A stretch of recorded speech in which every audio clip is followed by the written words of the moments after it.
Hello everyone. आज के इस वीडियो में हम लोग प्रैक्टिस करने जा रहे हैं multiple choice question on human I and the colourful world chapter. ये सब्जेक्ट साइंस का है और इम्पॉर्टेंट है CBSE board exam point of view से, जो टर्म 1 एग्जाम नवंबर में होने का है। ठीक है, तो चलिए वीडियो स्टार्ट करते हैं। हमारा पहला क्वेश्चन है, the red colour of the sun at the time of sunrise and sunset is because. तो सनराइज या फिर सनसेट के समय सन जो है वो रेड क्यों दिखाई पड़ता है। तो यहाँ पे 4 ऑप्शन दिया हुआ है। Red colour is least scattered, blue colour is least scattered, red colour is most scattered and blue colour is most scattered. ठीक है, तो यहाँ पे ये 4 ऑप्शन में से एक ही ऑप्शन सही होगा ना, पर ये ऑप्शन एक ऑप्शन क्यों सही होगा वो देखते हैं reason.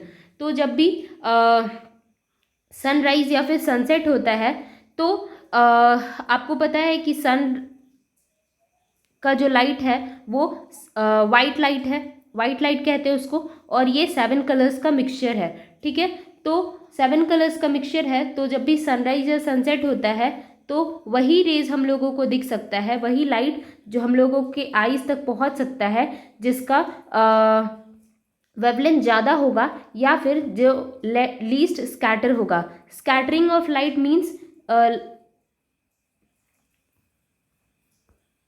Scattering of light means जैसे एटमॉस्फेयर में पार्टिकल हैं, ठीक है, तो ये लाइट को डिफरेंट डायरेक्शन में स्कैटर करते हैं, फैला देते हैं। ठीक है, तो लाइट के कलर्स का फैल जाना ही स्कैटरिंग कहलाता है। तो यहाँ पे हम लोग जब भी देखें कि suppose that this is earth और आप यहाँ पे खड़े हो और सन जो है बिलो दी हॉरिजन है। ठीक है, जब सनराइज या फिर सनसेट हो रहा होता है तो सन पहले तो बिलो दी हॉरिजन होगा, है ना, और उसके बाद फिर ये ऊपर आएगा। हॉरिजन क्या होता है? हॉरिजन जहाँ पे धरती और आसमान दोनों मिलते हुए दिखाई पड़ते हैं ना, तो उस जगह को बोला जाता है हॉरिजन। ठीक है, तो यहाँ से सन जो है अपना लाइट सेंड करेगा हमारे आईज तक। ठीक है, अब सन के लाइट में 7 कलर्स होते हैं। ठीक है, 7 कलर्स क्या क्या होते हैं? ये 7 कलर्स अगर जिनको पता है तो कमेंट करके बताएं। ये 7 कलर्स होते हैं विबग्योर, VIBGYOR। ओके, वी क्या है यहाँ पे? Violet, I for indigo, B यहाँ पे है ब्लू, G है green and Y is yellow, O is orange and R is red. Okay, तो ये 7 कलर्स का मिक्सचर है सनलाइट, और ओवरऑल जब ये 7 कलर्स को मिला देते हैं तो इसको कहा जाता है एक वाइट लाइट। क्लियर है? इसको कहा जाता है वाइट लाइट। तो जब सन हॉरिजन के बिलो होता है तो हमारे आईज तक वही लाइट ट्रैवल कर पाएगा जिसका वेवलेंथ सबसे ज़्यादा होता है। तो इन सारे कलर्स में देखें, इन सातों कलर्स में जो रेड कलर होता है उसका वेवलेंथ ज़्यादा होता है और ये सबसे कम स्कैटर्ड करता है। Scattering of red light is least means red colour जो है वो कम स्कैटर करता है। स्कैटर करना मतलब फैल जाना। तो अगर कोई लाइट, सोर्स ऑफ लाइट फैल गया तो वो आपको अच्छे से नहीं दिखाई पड़ेगा। ठीक है, तो रेड कलर जो है वो सबसे कम स्कैटर करता है और बाकी कलर्स के कंपैरिजन में, इसलिए ये हमारे आईज तक पहुंच पाता है। और इसका एक और रीज़न कह सकते हैं कि जो रेड कलर होता है इसका वेवलेंथ, रेड कलर का जो वेवलेंथ होता है वो ज़्यादा होता है एज़ कंपेयर टू वॉयलेट या फिर अदर कलर्स। ठीक है, वेवलेंथ को हम लोग लैम्डा से दिखाते हैं, तो ये जो नोटेशन मैं लिख रही हूँ दिस इज लैम्डा। ओके, अब यहाँ से तो ऑप्शन नंबर कौन सा सही हो जाएगा? ऑप्शन नंबर ए यहाँ पे सही हो जाएगा क्योंकि red colour is least scatter. ठीक है, now moving to the next question, that is question number 2।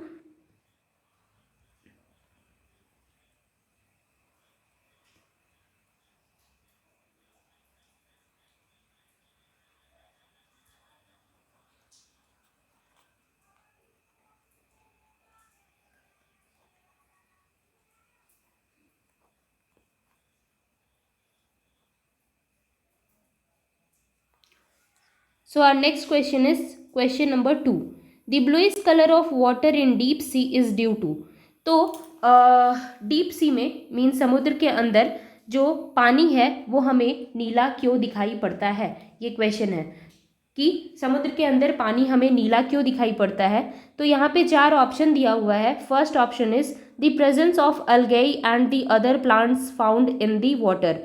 एल्गेई क्या होता है, जो काई जम जाता है ना, वही होता है, ठीक है। B, reflection of sky in water. Reflection of sky in water means आसमान का रिफ्लेक्शन वाटर में होना, ठीक है, ये दूसरा ऑप्शन है। तीसरा ऑप्शन है स्कैटरिंग ऑफ लाइट, लाइट के वाइट लाइट का फैल जाना, ठीक है। And D is the absorption of light by the sea, ठीक है, absorption of light by the sea. But अब भी यहाँ से हम लोग पहले देख लेते हैं कि कौन सा ऑप्शन सही हो सकता है। द प्रेजेंस ऑफ एल्गेई, एल्गेई का रिफ्लेक्शन रिफ्रैक्शन ये सब से कोई नाता नहीं है, ठीक है, तो ये ऑप्शन तो कभी हो ही नहीं सकता है। Now moving to the next question, reflection of sky in the water. Sky कभी रिफ्लेक्ट करेगा क्या वाटर में? वाटर खुद ही एक रिफ्लेक्शन का काम करता है, ठीक है। ये सरफेस, वाटर का सरफेस खुद ही रिफ्लेक्शन का काम करता है, और जब भी इस पर कोई लाइट पड़ता है तो ये रिफ्लेक्ट कर देता है। इसका आप पता इससे लगा सकते हो कि सपोज दैट यहाँ पे एक पॉन्ड है और साथ में बगल में कुछ पेड़ पौधे हैं, ठीक है, बगल में कुछ पेड़ पौधे हैं। तो ये जो पेड़ पौधे हैं इनका छाया आपको इस पॉन्ड के वाटर में नज़र आएगा। तो इसमें पॉन्ड के वाटर में इनका छाया आपको नज़र आ रहा है। इसका मतलब ये है कि जो वाटर है वो एक रिफ्लेक्टिंग सरफेस के जैसा काम करता है, ठीक है। तो option number B is also incorrect.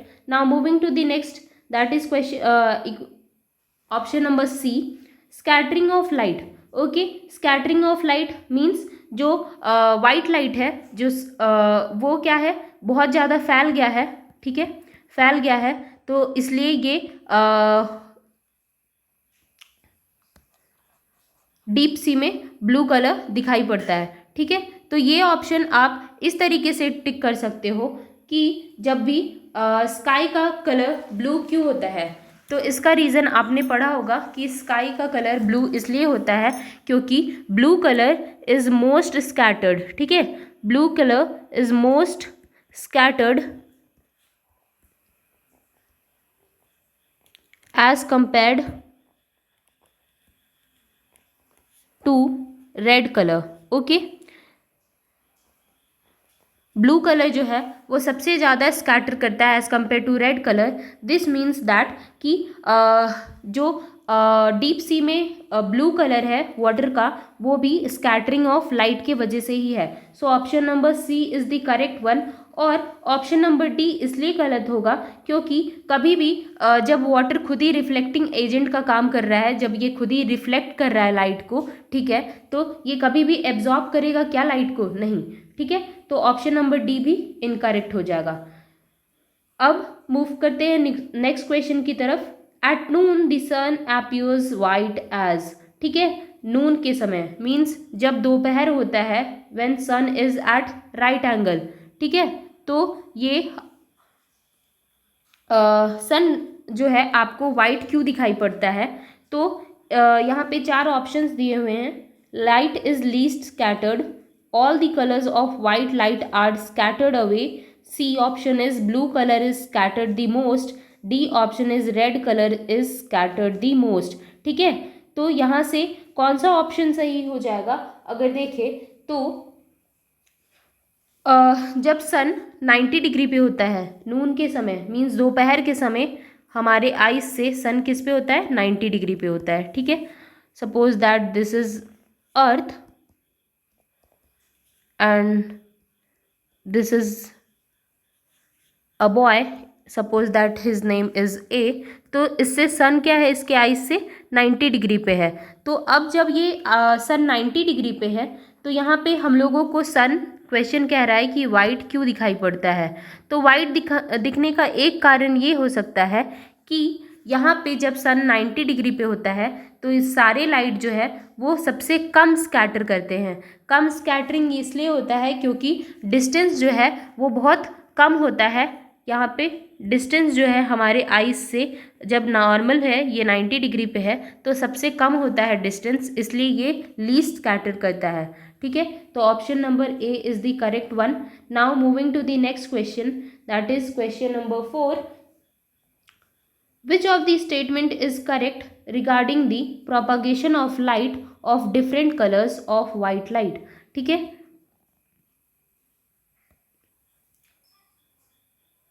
in air. Which of the following statement is correct regarding the propagation of light different colors of white light in air? तो इसमें से कौन सा स्टेटमेंट करेक्ट है कि जो वाइट लाइट है वो एयर में प्रोपागेट करता है, तो फिर क्या होता है? ठीक है, red light moves fastest, second option is blue light moves faster than green light, all the colors of white light travel with same speed, and D option is yellow light moves with the mean speed as that of the red and the violet light. ठीक है, तो यहाँ पे हम लोगों को most notable point अगर देखना है तो यहाँ पे करेक्ट स्टेटमेंट पूछ रहा है और साथ ही साथ कहाँ पर पूछ रहा है स्टेटमेंट, इन एयर। ठीक है, वाइट लाइट कहाँ ट्रैवल कर रहा है? एयर में। तो एयर और वैक्यूम को हम लोग लगभग सिमिलर लेते हैं। ठीक है, एयर और वैक्यूम दोनों सिमिलर होता है।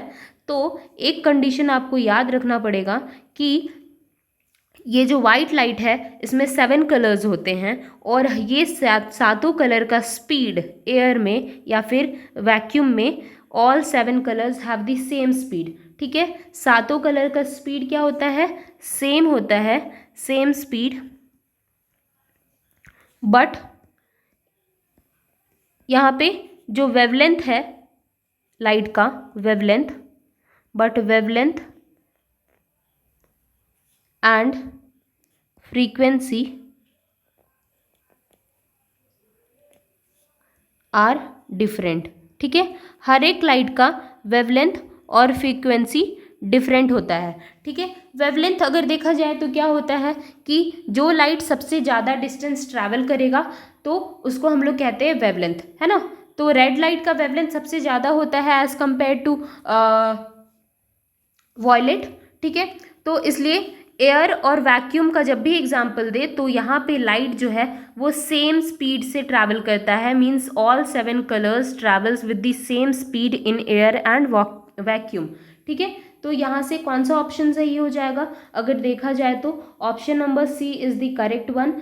All the colours of white light travel with the same speed in air. यहाँ पे अगर कोई और मटेरियल दिया होता तो यहाँ पे हम लोगों को सोचना पड़ता कि स्पीड क्या होगा, बट यहाँ पे मटेरियल जो है वो सेम है, एयर है। ठीक है, तो यहाँ पे क्या हो जाएगा, सारे कलर्स का वेवलेंथ स्पीड जो है वो सेम रहेगा। Now moving to the next question, that is question number 5। Which of the following phenomena contribute significantly to the reddish appearance of the sun at sunrise or sunset? Sunrise या फिर sunset होने के समय आसमान हमें लाल क्यों दिखाई देता है? ठीक है, या फिर सन हमें लाल क्यों दिखाई पड़ता है? तो इसका रीज़न क्या हो सकता है? पहला तो है option dispersion of light, second option is scattering of light, third is total internal reflection of light and D is reflection of light from the earth. ठीक है, तो जब भी अगर देखें स्कैटरिंग ऑफ लाइट जो है वो रेडिश अपीयरेंस के लिए रिस्पॉन्सिबल होता है सन का। ठीक है, स्कैटरिंग ऑफ लाइट। अब यहाँ पे मैंने अभी बताया हॉरिजन वाला एग्जाम्पल कि जो जब भी सन हॉरिजन पे रहता है मीन्स ये अर्थ है, और हॉरिजन किसको कहते हैं? जहाँ पे आसमान और ज़मीन मिल रहा होता है। ठीक है, तो ये सन है। तो सन का जो वाइट लाइट है वो हमारे आइज़ तक अगर ट्रैवल करता है तो इसमें 7 कलर जो हैं, रेड और विबग्योर, अगर बोला जाए विबग्योर, तो इसमें जो रेड है वो हमारे आइज़ तक पहुंच पाता है और बाकी कलर्स क्या है कि इधर ही फैल जाता है। ठीक है, स्कैटर कर जाता है, फैल जाता है। तो जो लाइट स्कैटर कर गया वो हमारे आंखों तक नहीं पहुंच पाएगा, ठीक है। बट रेड कलर जो है वो पहुंच पाता है क्योंकि इसका वेवलेंथ सबसे ज़्यादा होता है। तो यहाँ पे आंसर क्या हो जाएगा? Option number B, because of the scattering of light, ठीक है। डिस्पर्सन ऑफ लाइट का मतलब होता है वाइट लाइट का 7 कलर में टूट जाना। तो यहाँ पे वो तो हम लोग नहीं देख सकते क्योंकि 7 कलर में तो टूट ही रहा है लाइट, बट यहाँ पे पूछ रहा है क्वेश्चन कि कौन सा कलर हमारे आईज तक पहुँच रहा है। रेड कलर पहुँच भी रहा है तो क्यों पहुँच रहा है, रीज़न बताओ कि रेड कलर क्यों पहुँच रहा है। तो इसका रीज़न ये हो जाएगा कि लाइट यहाँ पे स्कैटर कर जा रहा है और लाइट के स्कैटरिंग से जो लाइट का सबसे ज़्यादा वेवलेंथ है वो हमारे आईज तक पहुँच पा रहा है, ठीक है। Now moving to the next question, a clear sky appears blue because sky हमें blue क्यों दिखाई पड़ता है? तो इसका रीज़न क्या हो जाएगा? पहले तो सारे ऑप्शंस पढ़ लेते हैं। Blue light gets absorbed in the atmosphere, ultraviolet radiations are absorbed in the atmosphere, violet and blue light get scattered more than light of all the colors of the atmosphere, and lights of all the colors is scattered more than the violet and blue color lights by the atmosphere, ठीक है। तो पहला option को पहले explain कर लेते हैं। Blue light gets absorb in the atmosphere, ये कह रहा है कि ब्लू कलर का एब्जॉर्प्शन हो गया होगा एटमॉस्फेयर में, इसलिए स्काई ब्लू दिख रहा है, ठीक है।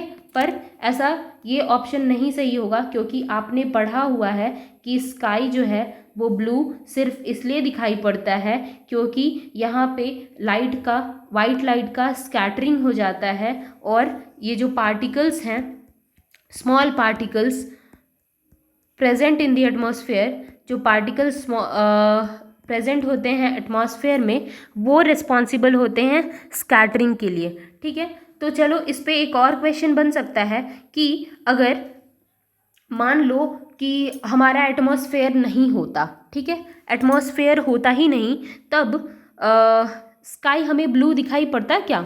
नहीं, क्योंकि ये जो स्मॉल पार्टिकल्स हैं एटमॉस्फेयर में, जो स्मॉल पार्टिकल्स प्रेजेंट हैं वही रिस्पॉन्सिबल हैं स्कैटरिंग ऑफ लाइट के लिए। जब इन पे स्मॉल पार्टिकल्स पे जब वाइट लाइट सन का रेस पड़ता है तो ये सन रेस को चारों दिशाओं में भेज देते हैं, मीन्स फैला देते हैं, ठीक है।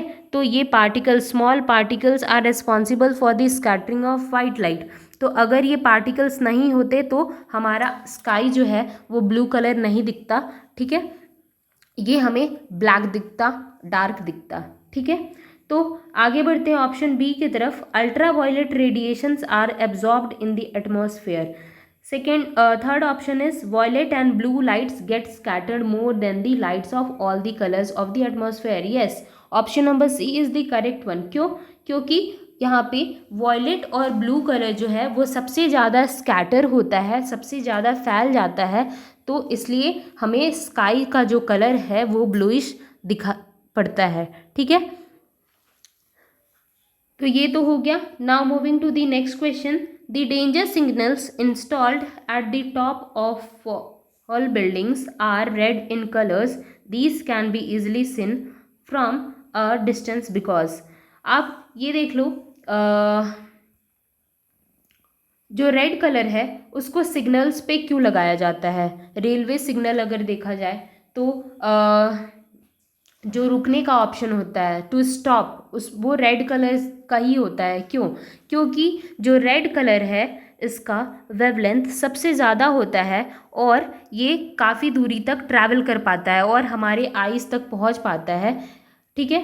तो इसलिए कोई भी डेंजर सिग्नल्स को रेड कलर में इंस्टॉल करा जाता है। अब यहाँ से ऑप्शन देख लेते हैं क्या क्या है। First option is scattered the most by the fog और smog, is scattered the least by smoke or fog, is absorbed the most by smoke or fog, moves fastest in the air।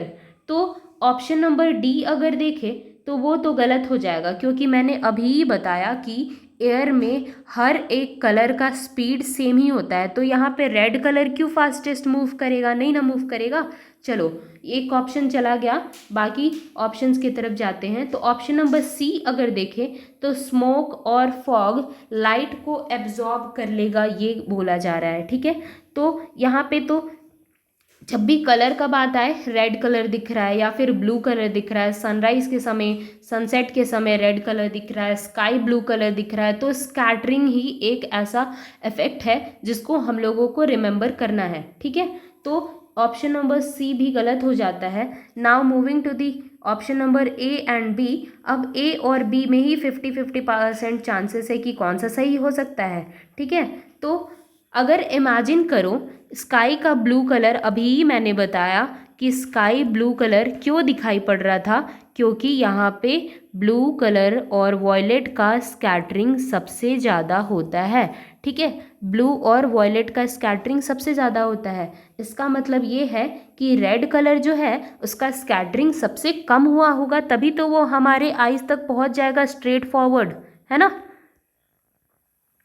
क्योंकि wavelength अगर याद रखोगे तो wavelength को concept से तो हो जाता, बट यहाँ पे ऑप्शन वेवलेंथ के बारे में कुछ कह ही नहीं रहा।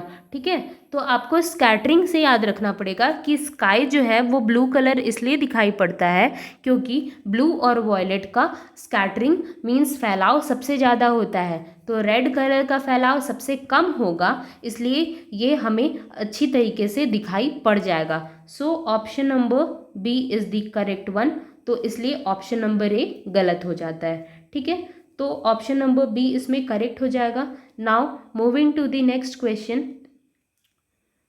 8, in which of the following diagrams is the path of a ray of light passing through a glass prism shown correctly। ठीक है, तो इस डायग्राम में पहले देख लेते हैं कि ये फिनोमिना कौन से फिनोमिना के बारे में बता रहा है। तो ये डिस्पर्शन ऑफ लाइट के बारे में बता रहा है। डिस्पर्शन ऑफ लाइट क्या होता है कि जब भी कोई वाइट लाइट प्रिज्म पे पड़ता है, ठीक है, प्रिज्म पे पड़ता है तो ये आफ्टर रिफ्रैक्शन पैरेलल जाता है अंदर में प्रिज्म के, और रिफ्रैक्शन होने के बाद ये बाहर इस तरीके से आ जाता है, और ये नॉर्मल के साथ this is M and N, ये नॉर्मल है। ठीक है, तो नॉर्मल के साथ एक एंगल बनाता है, that is angle of incidence, ये हो जाएगा इसका एंगल ऑफ रिफ्रैक्शन। और प्रिज्म में दो एंगल्स बनते हैं, यहाँ पे एंगल ऑफ रिफ्रैक्शन R1, और यहाँ से अगर इसका नॉर्मल ये था this is M dash and N dash, तो यहाँ पे ये बना देगा एंगल R2, और ये जो एंगल E है वो एंगल ऑफ इमर्जेंस हो जाएगा। ठीक है, तो सबसे पहले देख लेते हैं कि यहाँ पे क्या बताया जा रहा है। 4 रे डायग्राम दिया हुआ है प्रिज्म के साथ, तो इसमें से कौन सा सही होगा। तो मैंने अभी क्या बताया कि कोई भी रे अगर प्रिज्म पे इंसिडेंट होता है तो ये ग्लास के अंदर स्ट्रेट लाइन में ट्रैवल करता है। ठीक है, straight line parallel to the base of the prism. ठीक है, ये स्ट्रेट लाइन में ट्रैवल करता है, तो इसलिए कौन सा ऑप्शन सही हो जाएगा। और इमर्जेंस के बाद ये नॉर्मल से अवे जाता है। ठीक है, नॉर्मल से अवे जाता है, तो यहाँ पे कौन सा ऑप्शन सही हो जाएगा। Option number B is the correct one. Now moving to the next question, the sun appear red at sunrise and sunset, choose the incorrect statements from the following. ठीक है, तो अब जब आप एग्ज़ाम देने लगोगे तो आप ऐसे हड़बड़ी में रहोगे। ठीक है, और यहाँ पे आप हाफ क्वेश्चन पढ़े the sun appear red at sunrise और सनसेट, इसी में सोचने लगोगे कि हाँ वही वाला फंडा होगा वेवलेंथ का, क्योंकि रेड कलर का वेवलेंथ ज़्यादा होता है, इसलिए हमारी आइज तक रेड कलर का वेवलेंथ रेड कलर ज़्यादा पहुँच जाता है, इसलिए जो सन है वो हमें रेडिश अपीयरेंस दिखाता है। ठीक है, बट यहाँ पे इस क्वेश्चन में आप लोगों को चूज़ करना है इनकरेक्ट स्टेटमेंट। तो जब भी क्वेश्चन पढ़ें ध्यान से पढ़ें। ठीक है, तो ये इनकरेक्ट स्टेटमेंट चूज़ करना है। तो चलो हर एक क्वेश्चन स्टेटमेंट को पढ़ लेते हैं। Light from the sun near the horizon passes through the layers of air. ठीक है, अब इस बात का क्या मतलब है ये मैं एक्सप्लेन कर देती हूँ। जब भी कोई लाइट ट्रैवल कर रहा है हमारे एटमॉस्फेयर में, तो एटमॉस्फेयर जो है हमारा उसका हर एक लेयर का डेंसिटी सेम नहीं होता। ठीक है, कभी पे ये रेयरर हो जाएगा, कहीं पे ये डेंसर हो जाएगा। ठीक है, डेंसर और रेयरर का मतलब ये है, रेयरर उस मीडियम को कहते हैं जिसमें पार्टिकल्स कम होंगे, और डेंसर उस मीडियम को कहते हैं जिसमें पार्टिकल्स ज़्यादा होंगे।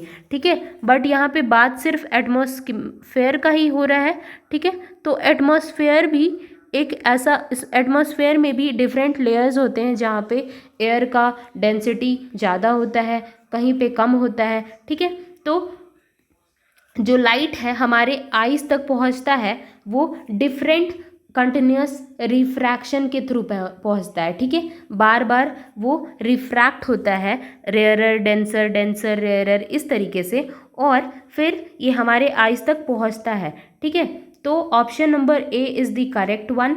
Now moving to the option number B, light from the sun near the horizon travels larger distance in the earth's atmosphere before reaching our eyes. Yes, this statement is also correct, क्योंकि मैंने अभी बताया कि जब सन नून पे means हमारे eyes से 90 degree पे होता है तो सबसे कम डिस्टेंस ट्रैवल करता है, और जब सन हॉरिजन पे होता है, ठीक है, हॉरिजन पे होता है, तो सन की लाइट को सबसे ज़्यादा डिस्टेंस ट्रैवल करना पड़ता है हमारे आइज़ तक पहुंचने के लिए। ठीक है, हमारे आइज़ तक पहुंचने के लिए सन की लाइट को सबसे ज़्यादा डिस्टेंस ट्रैवल करना पड़ता है। So option number B is also correct one. Now moving to the next option, that is option number C, most of the blue light and longer wavelength are scattered away by the particles.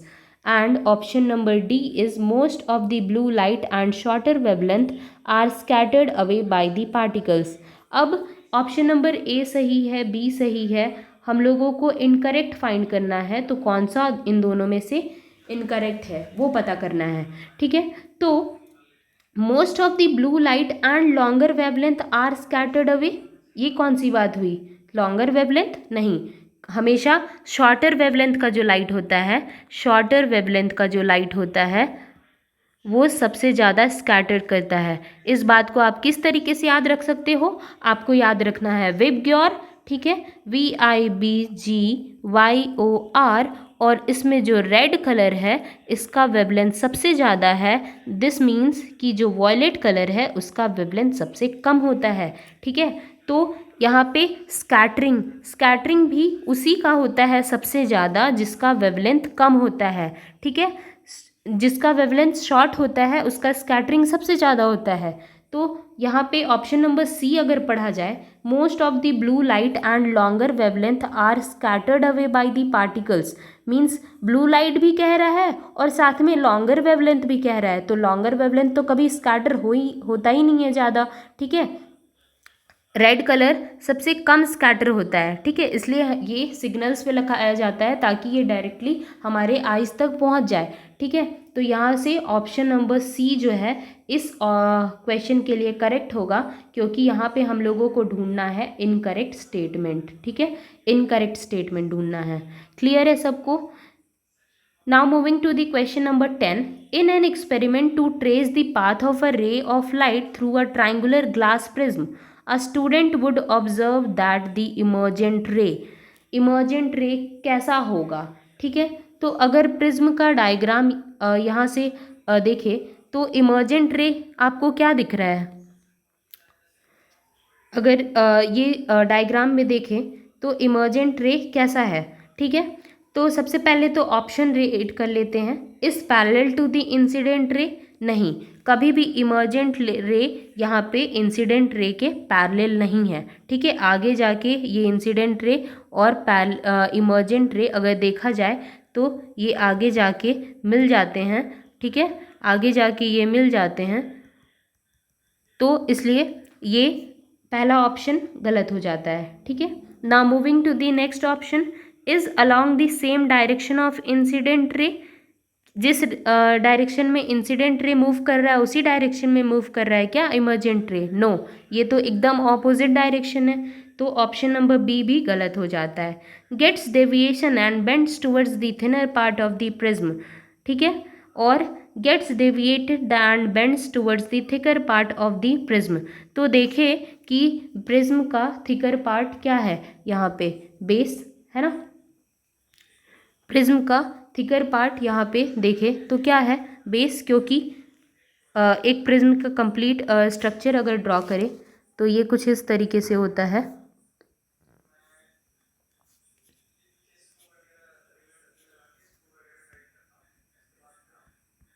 ठीक है, एक prism का structure draw करें तो कुछ इस तरीके से होता है। तो हमारा जो इमर्जेंट रे है, ये है हमारा इमर्जेंट रे। तो ये बेस की तरफ मुड़ रहा है क्या, अगर देखा जाए तो बेस की तरफ मुड़ रहा है। तो ऑप्शन नंबर यहाँ से कौन सा सही हो जाएगा, option number D is the correct one. ठीक है, gets deviated and bends towards the thicker part base. Thicker part क्या है यहाँ पे, बेस ऑफ द प्रिज्म। ठीक है, तो आज के इस वीडियो में हम लोग क्वेश्चन नंबर 10 तक ही करते हैं। नेक्स्ट पार्ट जो है वो क्वेश्चन नंबर 11 से होगा। तो stay tuned and yes, don't forget to like and subscribe the channel, and yes, share with your friends so that they can also get the help. Thank you.